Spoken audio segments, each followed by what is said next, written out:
Hello, and thank you for joining us to hear about BHP's results for the 2025 financial year. I'm joined by our Chief Financial Officer, Vandita Pant. This year again demonstrated BHP's resilience, strength, and operational excellence. Our strategy remains clear and simple. We choose to be in highly attractive commodities with resilient demand and steep cost curves.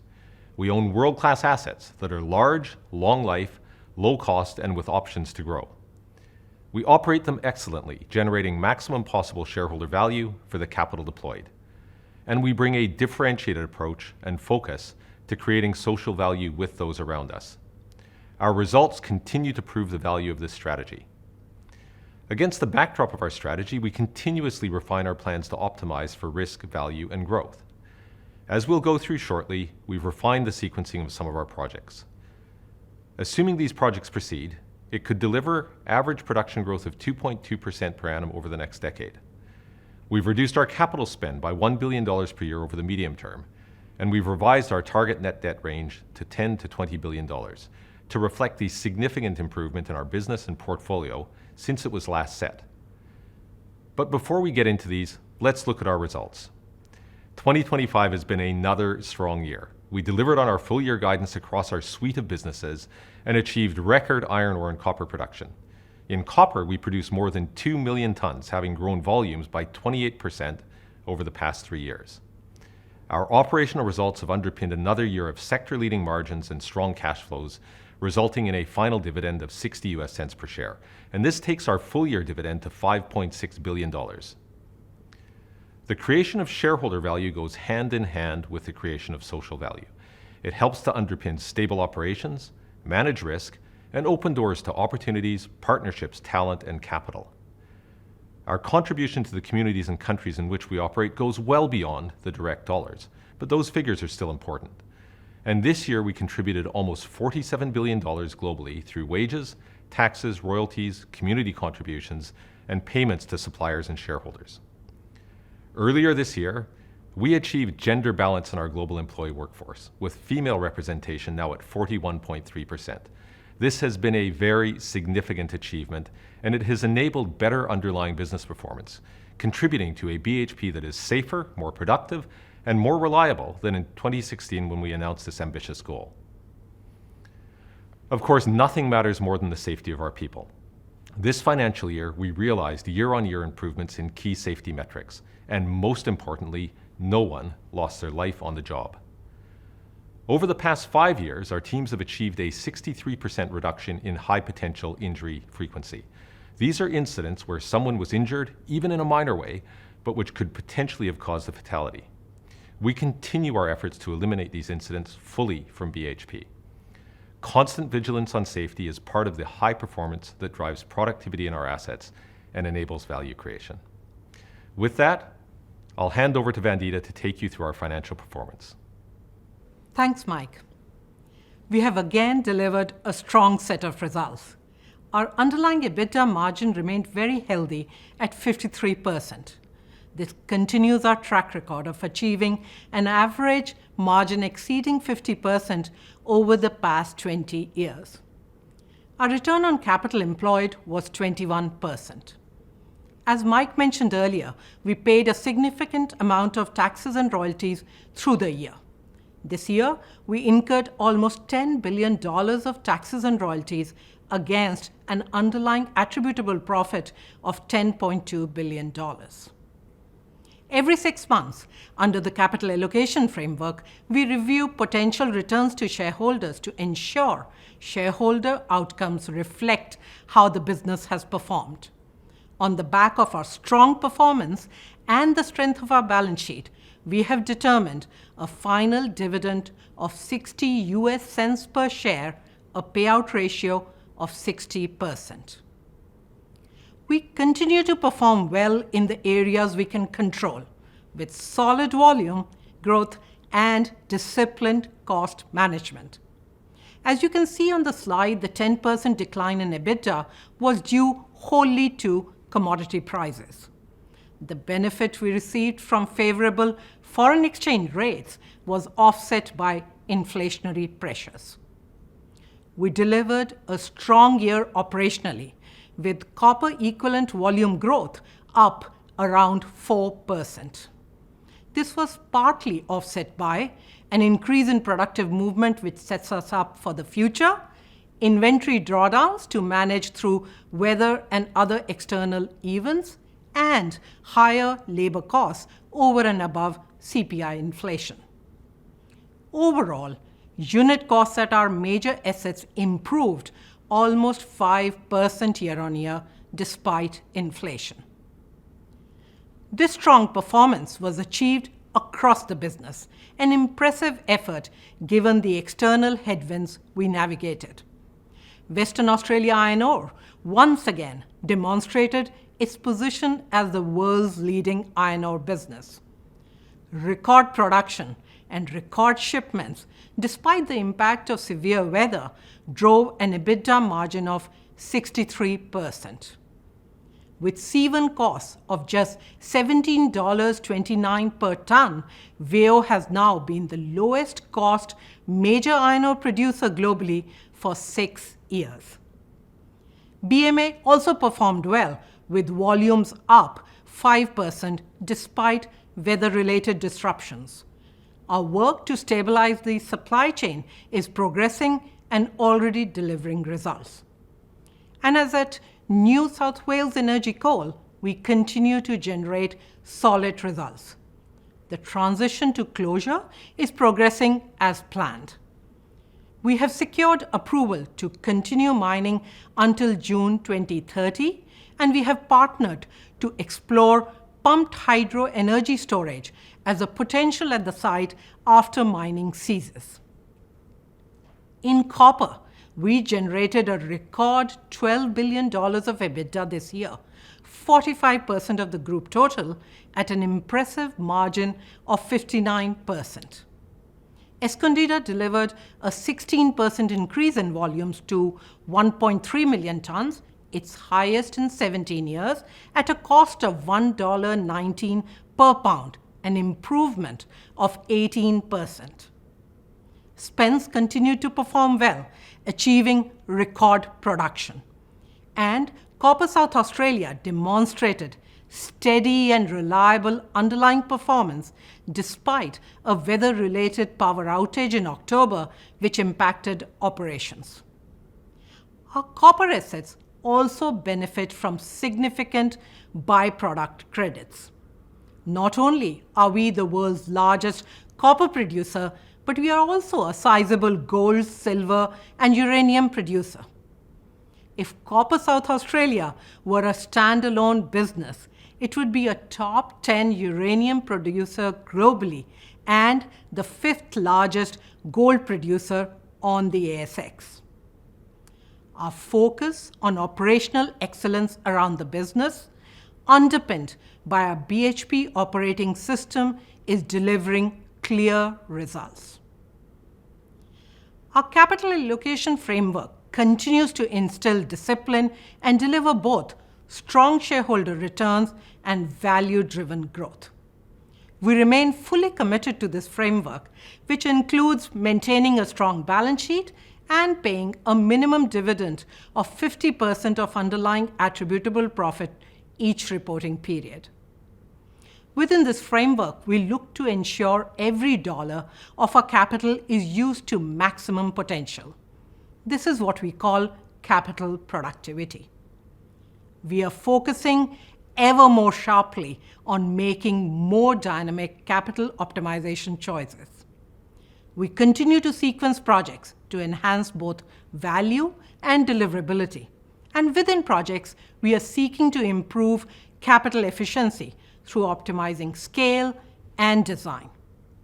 We are redoubling our focus on deploying our BHP operating system in projects to enhance project excellence.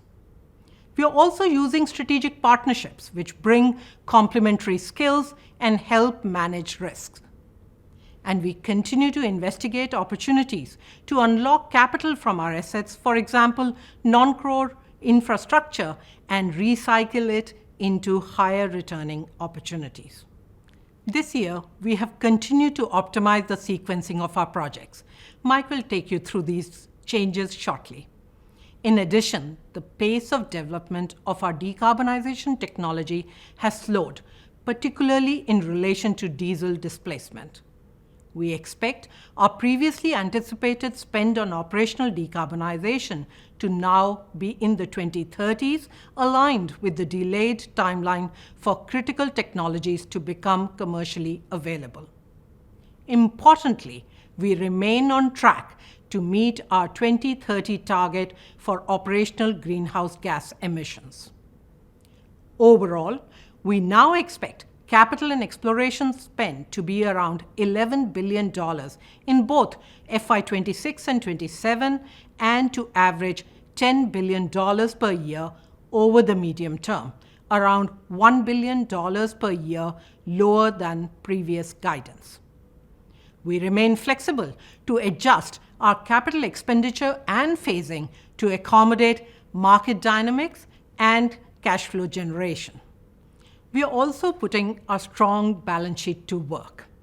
Over the last 3 years, since we last changed our net debt target range, our underlying business and portfolio has improved significantly. More copper production with increasing confidence in our growth plans, more iron ore production at lower cost than the competition, and a higher quality steel-making coal business. We have more operational stability and have strengthened our unit cost leadership.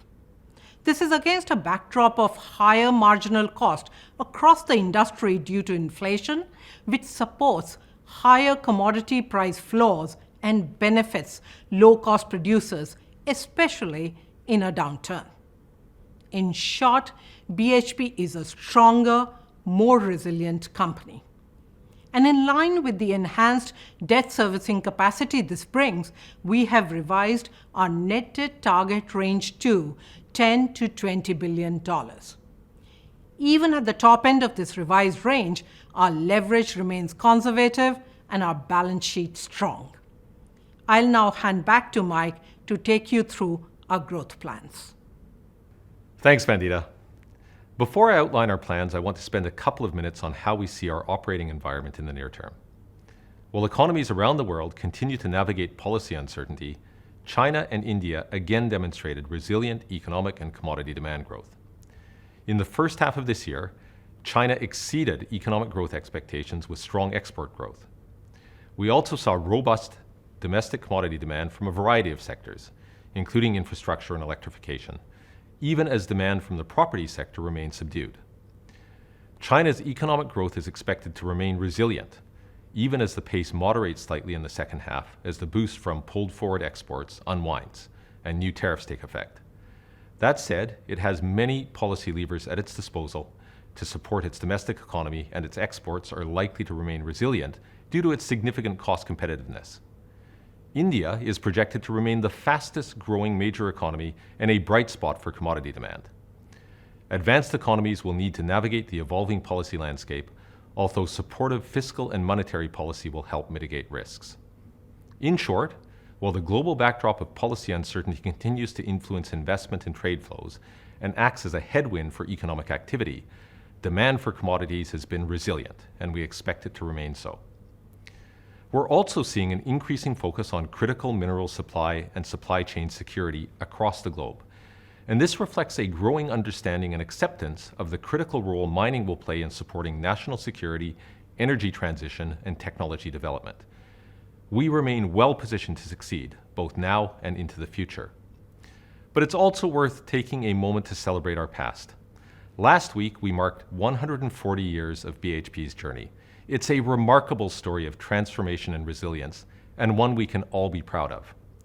Over this time, we have been deliberate in our choices about the businesses and commodities to be in and those that we have chosen to exit. We know that commodity choice is critical to long-term value creation. We have reshaped our portfolio in anticipation of the megatrends playing out around us. A growing global population, increasingly living in cities, seeking higher standards of living, and eating more and better food. That demand is only amplified by the energy transition and the AI revolution driving data centers and digitalization. The choices we've made set us apart from our competitors and have strengthened our position. Our commodities have large markets, resilient demand, and steep cost curves. The world is going to need a lot more steelmaking materials, a lot more copper, and a lot more potash. In these commodities, we are discerning about the assets we own. They are large and in world-class resource basins, providing decades of optionality and future growth. They are in top-tier mining regions with lower inherent risks. And when combined with our operating excellence, they are well-placed to be low-cost and resilient through the cycle. At WAIO, we have around 30 billion tons of Pilbara iron ore, 95% of which is within 50 kilometers of existing infrastructure, and which we produce at lower cost than anyone else. At BMA, following the optimization of our portfolio over the past several years, around 90% of our production is now linked to the premium price index. We expect these higher quality coals to be increasingly valued for their role in reducing the greenhouse gas emissions intensity of blast furnaces. Escondida is the world's largest copper mine, the world's largest copper resource, and is one of the lowest cost producers in Chile. And we also have a suite of world-class copper and potash assets in South Australia and Canada, and through our joint ventures in the US with Resolution and in Argentina with Vicuña, which I'll talk about shortly. This unique portfolio of world-class assets in attractive commodities and our operational excellence underpin our strong track record. The way we engage our people, enabled by our BHP operating system, unlocks continuous improvement. Our systems and structures allow us to quickly replicate our successes at one asset across the broader business. And you can see this in the chart on the left, the impact of that approach. Over the past decade, our EBITDA margin has averaged 55%, around 10 percentage points above our closest major competitor. This consistency and resilience through the cycle are the hallmarks of BHP. We know our success also depends on the way we allocate capital. And as Vandita mentioned, we've continued to refine the sequence of our projects while maintaining our growth outlook and optimizing capital deployment. A great strength of our assets is the optionality that comes with their scale and longevity. It allows us to deliberately and strategically choose if, when, and how we grow production. And I'll step through some of these in detail now. First, let me talk about Jansen. Last month, for Stage 1, we announced updated cost and schedule estimates, including for first production to revert to the original schedule. I'm disappointed. Clearly, this is not where we want to be. We encountered higher inflation and cost escalation than anticipated, and lower productivity on certain aspects of the project, particularly more recently as we've moved progressively into surface works. We've taken action to contain the increasing cost, and we will apply learnings to how we plan and execute projects more broadly. The standard of excellence we aspire to in projects is no different to how we run our operations. Overall, we have a good track record of delivering our major projects over the past decade, on time, on budget, and with competitive capital intensity. We'll learn from our experience at Jansen to improve further. As part of our regular review of how best to prioritize capital for risk and returns, including the sequencing of projects, we've also made the decision to extend the first production for Stage 2 by 2 years. This will free up capital for nearer-term, higher-returning projects. Now to iron ore. For some years now, we've said that we expect Chinese steel production to plateau and eventually decline over the mid to late 2030s. The market is becoming more competitive, and the businesses that thrive will be the ones who can sustain their margins. And that's why we've been focused on improving performance and reducing cost.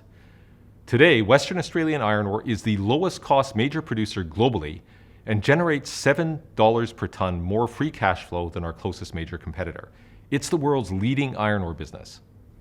We've now completed studies into growth from 305 to up to 330 million tons per year, giving us further optionality. We maintain our current firm plans to grow production to 305 million tons per year by the end of financial year 2028. And as we do so, we expect to further improve unit cost to below $17.50 per ton in the medium term. We're also adding a sixth car dumper, which will allow us to maintain production through a period of major planned car dumper renewals, which begin in 2029. This investment is expected to generate an IRR of more than 30% and to pay for itself within the first 3 years from first ore. At Escondida, we have continued the planned optimization of our growth program. We've brought forward some low capital intensity initiatives at the Laguna Seca concentrators, with other parts of the planned expansion optimized and resequenced. We've extended the life of the Los Colorados concentrator and optimized the demolition process to access higher grade ore sooner. The new concentrator remains the centerpiece of the program with no change in timeline and first permit due to be submitted this financial year. This will add around 400,000 tons of copper over 2027 to 2031, smoothing the production profile. It also improves capital efficiency and de-risks the execution of the program by minimizing activity and people on site at any one time. This is a great example of our ongoing efforts to improve capital productivity through project sequencing and optimization that Vandita referred to. Copper South Australia also provides an incredible opportunity, and ongoing stable operational performance provides a solid platform for growth. Copper South Australia has produced more than 300,000 tons of copper in each of the last 2 years, and its improving free cash flow performance, including the contribution of byproducts, will support funding its growth. Our aspiration to double copper production remains unchanged, but we have optimized the sequencing of our growth program to better stage capital spend and construction and workforce requirements. We now expect to take a final investment decision on Phase 1 of the smelter and refinery expansion in the 2028 financial year. As we assess the opportunity to grow our operations in South Australia, stability and certainty in fiscal, policy, and regulatory settings, including at the federal level, is required. Efficient permitting and approvals are fundamentally important to getting major projects off the ground. To expand our operations, we're going to need more water. We support the Northern Water Project being led by the state government in partnership with the federal government and see this as key to providing a more sustainable and secure water supply. We are pleased to become a baseload customer to help the governments deliver this project, which would enable us to grow refined copper production in South Australia and support economic growth throughout the region. Lastly, on the border of Argentina and Chile, we're making good progress at Vicuña. This is a really exciting opportunity in alliance with Lundin Mining with the potential to be a global top 10 copper producer. This year, Vicuña, which consists of the Filo del Sol and Jose Maria deposits, announced a combined resource of 38 million tons of contained copper. Filo del Sol is one of the largest copper deposit discoveries globally in the last 30 years, which could support a potential multi-decade mine life. Vicuña is on track to complete its integrated technical report for the project by March next year, and this will help inform its future development. Pulling this all together, our growth pipeline, heavily focused on copper and potash, supports strong production growth over the next decade. Assuming these projects proceed, it could deliver average production growth of 2.2% per year over the next decade. This is high-quality growth and is set to generate significant value. We are investing in highly attractive commodities and in assets with long lives and upside potential. And as we invest now to unlock this growth, we continue to benefit from our baseline of production, which provides strong cash flows and resilience. So why BHP? We believe we offer an attractive investment proposition.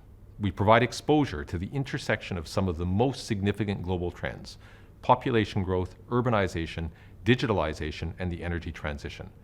We're producing the right commodities from the best assets. We deliver reliably and consistently and have an increasingly attractive pipeline of growth ahead of us. And we continue to refine our capital allocation plans for risk, value, and growth. We have refined the sequencing of some of our projects, improved our capital efficiency through reducing our spend over the medium term, and we're putting our very healthy balance sheet to work. We are set up to create value and deliver returns right through the cycle. Thank you.